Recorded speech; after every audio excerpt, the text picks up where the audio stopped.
दंगा करणार, शिवी देणार, वाईट शिवी देणार, काय पण करणार. आक्रोश वध म्हणजे मारला, शेपाला शिवी दिले काय वाटेल ते, अरे काय निंदा केले सहन करायचं, मारलं तर सहन करायचं, वध केलं. याचना, याचना म्हणजे मागायचं नाही, मिळालं ठीक, नाही मिळालं तर ठीक.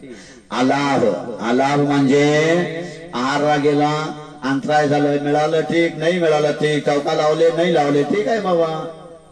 आदिनाथ भगवान 6 महिने फिरावं लागलं, लाभ झालं नाही, अलाभ झाला, विधी मिळालं नाही. तसं रोग परिचय, रोग झाल्यावर ऑपरेशन करायला जातो दवाखान्यात, नाही चालणार, थोडा औषध मिळायला पाहिजे, गावा नाही तर बसा जावा, घ्या समाधी. रोग आहे तृण स्पर्श, तृण स्पर्श म्हणजे काटा लागणं, काटा लागला, खेळा लागला, मोळ लागला, हे तृण स्पर्श. आता मल पुरस्कार, अंघोळ नाही तर शरीराला मळ नाही येणार, घाण लागणार, धूळ लागणार, खाल सुटणार, सगळं सहन करावं लागणार. तवा कर्म नजर होते, लक्षात ठेवा, तेव्हा मोक्ष मिळतोय. सत्कार पुरस्कार, महाराजांचं स्वागत सत्कार कोणी करणार, कोणी निंदा. महाराज जर बाजूला बसा, तिकडे आमचं चालू आहे, तुमचं काय, कोणी बोलायला महाराज तुम्ही चला हो, या तुमच्याशी होणार नाही हो, ते सत्कार झालं. पण तिरस्कार केला ठीक आहे, दोन्ही मध्ये समता, बोलवला ठीक, नाही बोलवला ठीक, आम्हाला काय करायचं, हे सहन करावं लागतोय. सत्कार पुरस्कार. प्रज्ञा ज्ञान, हे ज्ञान आहे, मला फार ज्ञान झालंय, मी फार ज्ञानी आहे, असं अहंकार करू नकोस, हे सहन कर, ज्ञान मिळालेलं आहे त्याला सहन कर. आणि मी एवढं वर्ष झालं दीक्षा घेऊन मला काय चेत नाही हो, अज्ञान आहे माझ्या डोक्यात, काय करायचं, दीन होऊ नकोस, ठीक आहे, धर्माचं दे, एकदम केवळ ज्ञान झालं तर हे सगळं ज्ञान काय उठायचं. प्रज्ञा, हा प्रज्ञा, अज्ञान, प्रज्ञा म्हणजे ज्ञान, प्रज्ञा म्हणजे ज्ञान, ज्ञान आणि अज्ञान, अज्ञान दोन्ही, अज्ञान दोन्ही सहन करायला लागणार. आणि अदर्शन परिचय शेवटचं. अदर्शन म्हणजे काय, आपण दर्शन नाही झालं, मी एवढं वर्ष दीक्षा घेऊन तपस्या केलो, काय वृद्धी सिद्धी झालं नाही मला, काय असं लोक चमत्कार झालं नाही, काय येत नाही, असं सहन करा की त्याला काय होतंय, हो म्हणायचं, सोडून द्यायचं, एवढंच बघा. हो म्हणायचं, काय आलं चांगलं आलं हो, वाईट आलं हो म्हणायचं, सोडून द्यायचं. हो मध्ये फार आहे, हे पुस्तक खाली ठेवायचं नाही बा, जन्मानी माता आहे ती, शास्त्र नाही. चला आता कोणत्या गुणस्थानामध्ये किती परिचय होतात ते सांगतात. सूक्ष्म सांप्राय, सूक्ष्म सांप्राय, छद्मस्त, छद्मस्त, वीतरागयोष, वीतरागयोष, चतुर्दश, चतुर्दश. सूक्ष्म सांप्राय नावाचा नामक 10व्या गुणस्थानापर्यंत, छद्मस्त आणि 11व्या गुणस्थानापर्यंत, आणि छीन मग 12व्या गुणस्थानापर्यंत, या गुणस्थानापर्यंत कोणते कोणते परिचय होतात. तपस्या ध्यानामध्ये लीन होणाऱ्या मुनींना सुद्धा परिचय आहेत. कोणते तर 11, 12व्या गुणापर्यंत, 10व्या, 11व्या, 12व्या गुणापर्यंत भूक, तान, शीत, उष्ण, दंश, मशक म्हणजे धासोळ चावणं, चर्या, निषेध्या, शय्या, अलाभ, रोग, तृण स्पर्श, मल, प्रज्ञा आणि अज्ञान, या प्रकारे असे 11 परिचय तिथं होतात. 13व्या गुणस्थानामध्ये आता किती होतात ते सांगतात. केवली भगवंतांना सुद्धा परिचय आहेत. काय 12व्यापर्यंत छद्मस्त आहे. केवळ ज्ञान झालं की मग मित्र झालं की मग मित्र. आता केवली भगवंतांना सुद्धा परिचय आहेत बघा. आपा केवळ ज्ञान झाल्यानंतर सुद्धा भगवंतांना काय काय परिचय आहेत. 11 जिने, 11 जिने, जिनेंद्र भगवंताला 11व्या 12व्या गुणस्थानामध्ये परिचय आहेत. कोणते जिने 11 परिचय आहेत बोला. अलाभ, प्रज्ञा आणि अज्ञानाला सोडून बाकी परिचय आहेत. मागा तिथे सांगितले की नाही, त्याच्यातून अज्ञान आणि प्रज्ञा आणि हे 2 सोडलं तर 11 परिचय राहिले 2 काढल्यावर. एवढं परिचय केवली भगवंताला सुद्धा आहेत. केवली भगवंतांना सुद्धा भूक लागते पण ते खात नाही. असं त्यांना सगळं चालतंय. भूक लागणारच की, पण केवळ ज्ञान झाल्यानंतर ते खाणारच नाही, तर खायची आवश्यकताच नाही. पण कर्माचं उदय आहे की नाही, कर्माचं उदय तर असणारच आहे, पण लागणार नाही, खाणारच नाही, आवश्यकताच नाही. आम्ही तुम्ही खातो, त्याने खाल्ले, त्याने खायला घातले, मार्क्स नाही घातले, काय सांगायचं असं आहे. तर चला 6व्या गुणस्थान ते 9व्या गुणस्थानापर्यंत किती आहेत? बादर सांप्राये,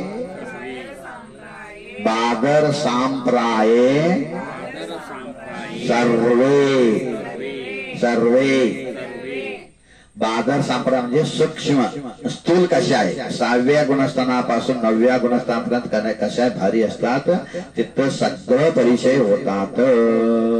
सगळे 22च्या 22 परिचय 6व्या 7व्या 8व्या 9व्या या 4 गुणस्थानामध्ये होतात. बादर म्हणजे स्थूल, सूक्ष्म म्हणजे सूक्ष्म. बादर हा ज्ञानावरणे कर्माच्या उदयानं कोणता, आता कोणत्या कर्माच्या उदयानं कोणता परिचय होतात ते सांगतात. ज्ञानावरणे, ज्ञानावरणे प्रज्ञाज्ञाने, प्रज्ञाज्ञाने. ज्ञानावरणे कर्माच्या उदयाने अज्ञान परिचय आणि ज्ञान परिचय दोन्ही होतात. ज्याला ज्ञान झालं तर अहंकार आलं हे त्रास, आणि नाही झालं तर आणि त्रास. बरोबर आहे का नाही? दात आलं तर चांगलं, का गेलं तर चांगलं? होय. डोळं आलं तर चांगलं का गेलं तर चांगलं रे? डोळं येणं चांगलं की जाणं चांगलं? हा, डोळं आले तरी दुःख, डोळं गेले आंधळा झाला तरी दुःख आहे का नाही? डोळं आले भयंकर टोचा लागला, भयंकर त्रास व्हायला लागलाय, ऐकलो ऐकलो काय तर डोळं गेले आले तर दुःख, डोळं गेले तरी दुःख, डोळं लागलं तरी कोणाचं डोळं लागलं कोणाचं ठोकर बाबा सगळं वाटलं. बरोबर आहे का नाही? बरोबर आहे का नाही? डोळं आलं दुःख, डोळं गेलं दुःख, डोळं लागलं तरी दुःख, आणि डोळं मारलं तर ते पण आणि दुःख. हा दुःख.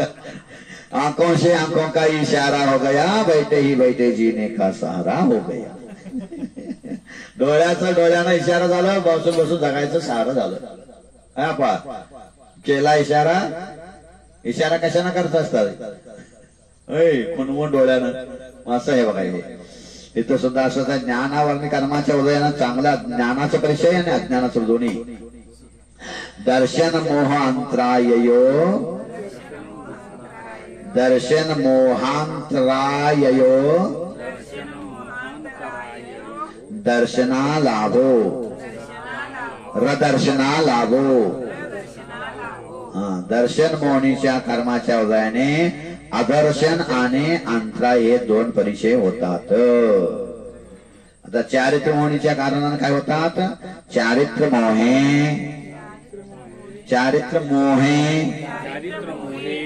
नाज्ञारती स्त्री,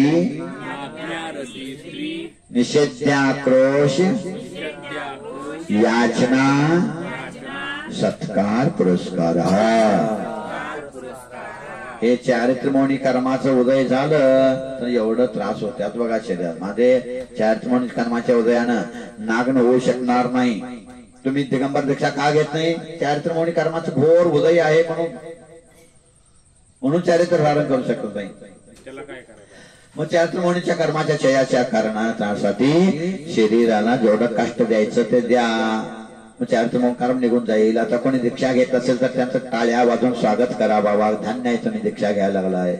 आम्ही बघा तसंच राहिलो, आजोबा होऊन राहिलो, नातू दीक्षा घ्यायला दिगंबर व्हायला लागलाय, आजोबा कपडा घालून ठेवायला लागलाय. शरीर कोणी दिले? परमेश्वर. कोणत्या परमेश्वर? कोणत्या बाप आहे? तुझा शरीराचा बाप तुझा बाप आहे का? परमेश्वर तुझा बाप आहे. होय. आई वडिलांनी शरीर दिलंय काय? परमेश्वराने दिलंय. कोण दिलाय? तो बोलव त्याला इकडे विचारतो. मग त्याला तर दात का त्याला काढून गेला? मग तुम्हाला परमेश्वर विचारतो त्याला दात दिला तर का काढून घेतला विचारतो की मी त्याला? मग होय आई बाबाने दिलं हे शरीर लक्षात ठेवा. परमेश्वर कोणी देत नाही. त्यांनी एवढं घासून पुसून आई बापाने दिलं. हा मग एवढं चांगलं शरीर केलं, त्याला कष्ट व्हायचं? त्याला कष्ट व्हायचं नाही. कशासाठी दिलं? तपस्या करण्यासाठी दिलं. खाऊन प्यायला जमून झोपायला दिलं नाही. एवढं सगळं त्या तपस्या कर्म करणार, तपस्या करायला शरीर चांगलं दिले लक्षात ठेवा. मग त्यांनी त्याचा तुम्ही वाईट उपयोग करायला तर मग म्हणणार जाऊ आम्ही काय करा? मग वडिलांनी तुमच्या रानात विहीर खोदून दिलं तुम्हाला, पाणी घे आणि पी, रानाला शेताला पाणी पाजव, आणि त्याच्यात जाऊन उडी मारून मरू लागला तर ते काय करणार? होय. या वडिलांनी चांगलं शरीर दिलं कशासाठी? बाबा थोडं मोठं होशील, दीक्षा घेऊन तपस्या करशील, कारण निर्धार करून स्वर्गाला मोक्षाला जाशील, आणि ते घेऊन तुम्ही तर पापच करत फिरायला लागलं तर मग काय करणार आहे वडील? हाय. विभाव परिणती. हा. हे चार त्रिमोणी कर्माच्या उदयानं स्त्री परिचय, नग्न परिचय, अंतर विषय वासना वर्ते, बाहेर लोक लाज भयकारी, याते परम दिगंबर मुद्रा, धर न सके ये दीन संसारी. अंतर विषय वासना वर्ते, बाहेर लोक लाज भयकारी, म्हणून परम दिगंबर मुद्रा धर न सके दीन संसारी. संसार दिसून का घेत नाही हे तर